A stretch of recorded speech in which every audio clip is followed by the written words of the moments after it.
ఇందిరమ్మ రాజ్యంలో ఆడబిడ్డల సంక్షేమం, ఆడబిడ్డల అభివృద్ధి ప్రధాన ఎజెండాగా పెట్టుకొని మేము ముందుకు వెళ్తున్నాం. మా మిత్రుడు బట్టి విక్రమార్క గారు చెప్పినట్టు మొదటి సంవత్సరంలోనే 21,000 కోట్ల రూపాయల బ్యాంకు జీరో వడ్డీ రుణాలను మీకు ఇచ్చి మళ్ళీ మీరు ఆత్మగౌరవంతో తలెత్తుకునే విధంగా ఈనాడు కార్యక్రమాలు తీసుకున్నాం. మొన్న సివిల్ సప్లైస్ కార్పొరేషన్ రివ్యూ చేసినాం, అగ్రికల్చర్ డిపార్ట్మెంట్ రివ్యూ చేసినాం. పెద్దలు ఉత్తమ్ కుమార్ రెడ్డి గారు, తుమ్మల నాగేశ్వరరావు గారితో పంట పండించిన పంట ఐకేపీ కేంద్రాలు కొంటున్నాయి. కొన్న వడ్లు మిల్లులకు వెళ్తున్నాయి. మిల్లులో కొన్ని పంది కొక్కులు ఆ వడ్లను మొత్తం మెక్కుతుండ్రు. కట్టవాయ అంటే కట్టరు, పట్టుకోవాయ అంటే దొరకరు. అందుకే ఈ దొంగలను నమ్మదలుచుకోలే. ఈ దొంగలకు గుణపాఠం చెప్పాలి. ఈ ఎలకలకు పందికొక్కులకు మందు పెట్టాలి అంటే రాబోయే రోజుల్లో ప్రతి మండలంలో మా మహిళా సంఘాలకు రైస్ మిల్లులు పెట్టించే బాధ్యత మా ప్రభుత్వం తీసుకుంటది. మీ సోదరుడు రేవంత్ రెడ్డి తీసుకుంటాడు, మీ రేవంత్ అన్న తీసుకుంటాడు. రైస్ మిల్లులే కాదు, గోడౌన్లు కూడా కట్టించి ఐకేపీ కేంద్రాలలో మీరు కొనుగోలు చేసిన వడ్లను మీ గోడౌన్లలో నిల్వ ఉంచి ఆ వడ్లనే మీరు మిల్లింగ్ చేసి బియ్యం రాష్ట్ర ప్రభుత్వానికి ఫుడ్ కార్పొరేషన్ ఆఫ్ ఇండియాకి సరఫరా చేసే విధంగా చర్యలు తీసుకోవాలని ఉత్తమ్ కుమార్ రెడ్డి గారితో మాట్లాడినా. ఈ మహిళా దినోత్సవ సందర్భంగా మా ఆడబిడ్డలకు నేను ఒక మాట ఇస్తున్నా. రాబోయే రోజుల్లో మీరు చూసుకోండి, ప్రభుత్వమే స్థలం ఇస్తుంది, ప్రభుత్వమే లోన్లు ఇప్పిస్తుంది. మీరే గోడౌన్లు కట్టండి, మీరే రైస్ మిల్లులు పెట్టండి. మీకు అండగా నిలబడతాం, మిమ్మల్ని వ్యాపారస్తులుగా నిలబెడతాం. మీ కాళ్ళ మీద మీరు నిలబడండి, ఆర్థికంగా నిలదొక్కోండి. ఈ రాష్ట్రాన్ని $1 ట్రిలియన్ ఎకానమీగా మా ఆడబిడ్డల్ని మార్చండి అని చెప్పి నేను ఈ సందర్భంగా అడుగుతున్నా. అందుకే ఈరోజు రాష్ట్ర ప్రభుత్వం 1 కోటి మంది మహిళల్ని కోటీశ్వరులను చేయాలంటే ఈరోజు 65 లక్షల నుంచి 67 లక్షల మంది మహిళలు చేరింది. మరి దీన్ని విస్తరించాలనుకున్నాం. అయితే కొన్ని నిబంధనలు అడ్డం వచ్చినాయి. 18 ఏండ్ల నుంచి 60 ఏండ్ల వరకే ఈరోజు సంఘాలలో సభ్యులుగా చేరడానికి నిబంధన ఉన్నది. అందుకే చీఫ్ సెక్రటరీ గారికి ఆదేశాలు ఇచ్చిన 18 ఏండ్లను 15 ఏండ్లకు తగ్గించండి, 60 ఏండ్లను 65 ఏండ్లకు పెంచండి, ఆడబిడ్డల్ని సంఘాలలో సభ్యులుగా చేర్చండి. 1 కోటి మంది ఆడబిడ్డలు సభ్యులు కావాలి, వాళ్ళను కోటీశ్వరులను చెయ్యాలి అని ఈరోజు ప్రభుత్వానికి ఆదేశాలు ఇచ్చిన. 10వ తరగతికి వచ్చిన ఆడబిడ్డ ఎంత చైతన్యంతోనూ ఉంటుంది. ఆ చెల్లె ఈరోజు అన్ని చదువుకుంటుంది, అన్ని చూస్తుంది. ప్రపంచం ఏ విధంగా ముందుకెళ్తుందో 10వ తరగతికి వచ్చిన ఆడబిడ్డకు అవగాహన ఉన్నది. అందుకే 15 సంవత్సరాలు నిండిన ప్రతి ఆడబిడ్డను, ప్రతి చెల్లెల్ని సంఘాలలో సభ్యులుగా చేర్చండి. 60 ఏళ్ళు పైబడిన కుటుంబ బాధ్యత నా తల్లి వదలలేదు. ఇంటాయన తిరగబోయినా, కొడుకు చేతికి రాకపోయినా తల్లిగా మీరే కుటుంబ బాధ్యత నెరవేరుస్తున్నారు. కూలి నాలి ఇంటి పని పాచి పని చేసి వ్యవసాయ పనులను చేసి ఈరోజు కుటుంబాలను 60 ఏళ్ళ పైబడ్డ ఆడబిడ్డల బాధ్యత మోస్తున్నారు. అందుకే 60 ఏళ్ళు పైబడిన ఆడబిడ్డల్ని కూడా, అక్కల్ని పెద్దమ్మల్ని ఈరోజు సంఘాలలో సభ్యులుగా చేయడానికి నిబంధనలను సడలించినాం. అందుకే మా అధికారులకు, మా ఆడబిడ్డలకు సూచన చేస్తున్న సభ్యులను పెంచండి, 1 కోటి మంది కాండి. 1 కోటి మందిని కోటీశ్వరులను చేయడానికి నా వంతు ప్రయత్నం, అండగా మీతో నిలబడతా. చివరగా ఒక్క మాట నేను చెప్పదలుచుకున్నా. చంద్రగ్రహణం పోయింది, మన జీవితాలలో వెలుగులు వచ్చినాయి. ఇందిరా మహిళా శక్తి అంటే ప్రపంచానికే ఆదర్శంగా నిలబడే ప్రయత్నం చేద్దాం. ఆనాడు ఇందిరాగాంధీని అమ్మ అన్నారు మొదటి తరంలో, రెండో తరంలో ఎన్టీఆర్ను అన్న అన్నారు. ఈరోజు నన్ను మీరు రేవంత్ అన్న అంటుండ్రు.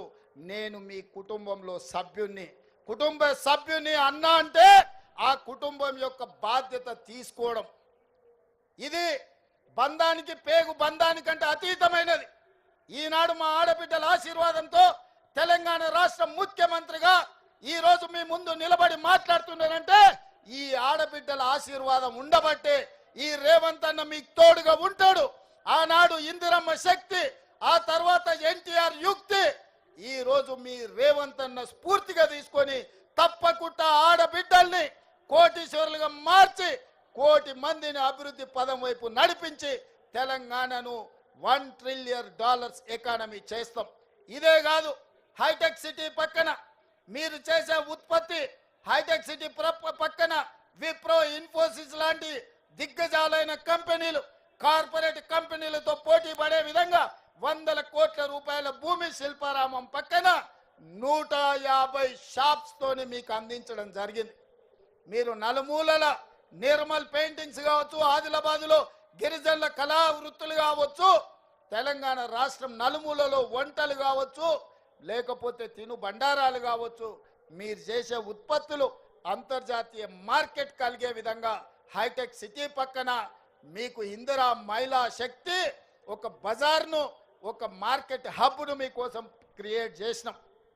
అక్కడ మీ ఉత్పత్తులను పెట్టండి, కార్పొరేట్ కంపెనీలతో పోటీ పడండి.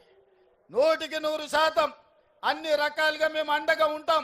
రాబోయే రోజుల్లో మీరు ఉత్పత్తి చేసే అమ్మే వస్తువులకు ఏవైనా పన్నులు ఉంటే ఆ పన్నులను కూడా మా బట్టి విక్రమార్క గారితో మాట్లాడి ఆ పన్నుల నుంచి కూడా మీకు మినహాయింపుని ఇవ్వడానికి కుల వృత్తులు, చేతి వృత్తులతో మీరు చేసే ఉత్పత్తులను ప్రతి రూపాయి మీకు వచ్చే విధంగా మీరు మెటీరియల్ కొనుక్కోవాలి అంటే ఆ మెటీరియల్కి అవసరమైన లోన్లను కూడా మా బట్టి విక్రమార్క గారితో మీకు ఇప్పించి బైబ్యాక్ గ్యారంటీ ఇచ్చే విధంగా ఈ రోజు తీర్చిదిద్దుతాం. అదే విధంగా రెసిడెన్షియల్ స్కూల్స్, రెసిడెన్షియల్ కాలేజీల్లో ఆడబిడ్డలు చదువుకుంటున్నారు, వాళ్ళకి ప్రోటీన్ ఫుడ్ లేదు.